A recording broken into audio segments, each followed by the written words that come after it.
Դոնալդ Թրամփը սպառնացել է կիրառել ապստամբության մասին օրենքը սեփական երկրում Մինեսոտայում զորքեր տեղակայելու համար։ Որոշումը կայացվել է Մինեապոլիսի փողոցներում ներգաղթային գործակալների թվի աճի դեմ մի քանի օր տևած բողոքի ցույցերից հետո։ Ցուցարարների եւ դաշնային պաշտոնյաների միջև բախումները սրվել են այն բանից հետո, երբ ներգաղթի եւ մաքսային ծառայության գործակալն օրեր առաջ Մինեապոլիսում մեքենայում սպանեց Միացյալ Նահանգների քաղաքացի 37-ամյա Ռենե Գուդին։ Դեպքից հետո բողոքի ցույցերը տարածվեցին այլ քաղաքներում ևս։ Միացյալ Նահանգները Թրամփ դասի ռազմանավեր է ստեղծում։ Ռազմածովային ուժերի Թրամփ դասի առաջին ռազմանավը կարող է արժենալ մինչև $22 միլիարդ, գրում է Bloomberg-ը։ Նշվում է, որ ըստ նախնական հաշվարկների ռազմանավերը կլինեն Միացյալ Նահանգների պատմության մեջ ամենաթանկ ռազմական նավերից։ Նավի ստեղծման ծրագրերի մասին Թրամփը հայտարարել էր դեկտեմբերին, ասելով, որ այն կլինի իր ոսկե նավատորմ ծրագրի մի մասը։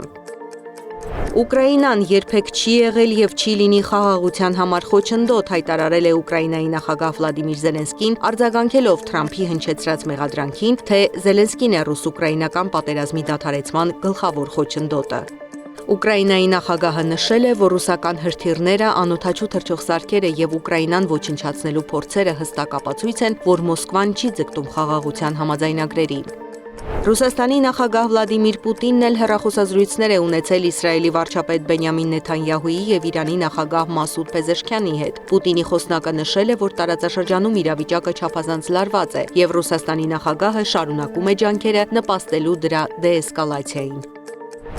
Ես հավատում եմ, որ ինձ կընտրեն Վենեսուելայի նախագահ, երբ գա ճիշտ ժամանակը, ասել է Վենեսուելայի ընդդիմադիր գործիչ Մարիա Կորինա Մաչադոն։ Հիշեցնենք, որ նա իր խաղաղության Նոբելյան մրցանակը հանձնել է Միացյալ Նահանգների նախագահին, ասելով, որ նա դրան արժանի է։ Բուխարեստում հազարավոր մարդիկ դուրս են եկել բողոքի ցույցի, պատճառն իշխանությունների նոր օրենքն է, որը մինչև 5 տարվա ազատազրկում է նախատեսում ռասիստական եւ հակասեմական արտահայտությունների համար։ Ցուցարարները դա համարում են խոսքի ազատությունը ճնշելու գործիք։ Թվում է Ռուսաստանում տեղացած ամբողջ ձյունը տարել են Կամչատկա։ Լրատվամիջոցները հաղորդում են, որ Ռուսաստանի այս մարզում այնքան շատ ձյուն է տեղացել, որ թերակղզում տեղումների նոր ռեկորդ է սահմանվել։ Ձյան շերտի բարձրությունը որոշ տեղերում արդեն հասնում է շենքերի 4-րդ հարկ։ Ճապոնիայում էլ բրինձ ծեծելու արարողություն է անցկացվել՝ ի նշան առատության եւ ընտանիքի պաշտպանության։ Այս ծեսն իրականացնում են կիմոնոներով կանայք փայտե մուրճերով։ Զարա Սարգսյան, Անդրանիկ Մանսուրյան, ABC Media։